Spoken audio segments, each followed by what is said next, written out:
أسعد الله أوقاتكم بكل خير وحب وأمن وسلام. جسر جوي يطير من المملكة المغربية إلى قطاع غزة حاملا معه مواد إغاثية لإخواننا المحاصرين مع أول أيام الشهر الفضيل. هذا الجسر الجوي أيضا يحمل رسالة من الشعب المغربي، من الملك محمد السادس لإخواننا للإخوة هناك في غزة: لستم وحدكم، نحن أيضا معكم قلبا وقالبا. فكل الشكر، كل الشكر لمن عبأ، لمن جمع، لمن حمل، لمن طار، لمن أسقط هذه المواد الإغاثية على إخواننا في قطاع غزة. وهذه ليست المرة الأولى. المملكة المغربية، الشعب المغربي دائما حاضرا في المناسبات.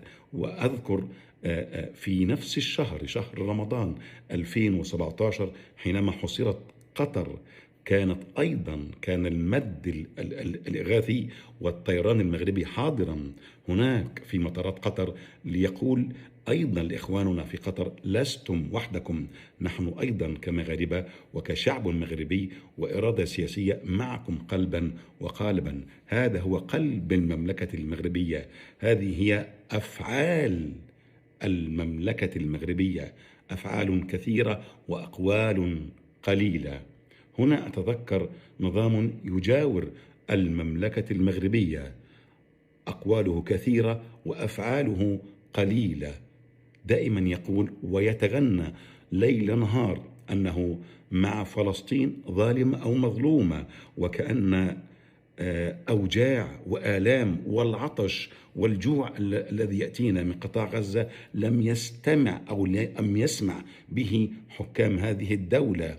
ومن ثم أتعجب بالفعل كيف يكون مع فلسطين ظالمة أو مظلومة فقط في القول، لكن حينما يأتي دور الفعل نجدهم بالمرة بكل أسف غير موجودين إطلاقا، وكأنهم لا يمتلكون الطيران لنقل هذه المواد الإغاثية، أو لم يكونوا أو أنهم لا يمتلكون القرار السياسي الذي قد ينتظر أن يأتيهم من خارج قصور حكمهم.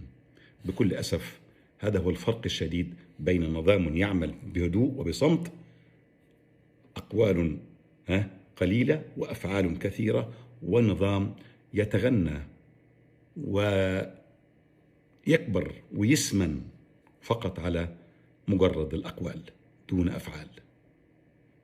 شكرا مملكة المغربية، الشعب المغربي، شكرا جلالة الملك محمد السادس على هذه المواد وهذه اللفتة التي دائما حاضرون وفي قلب الحدث. دمتم بخير.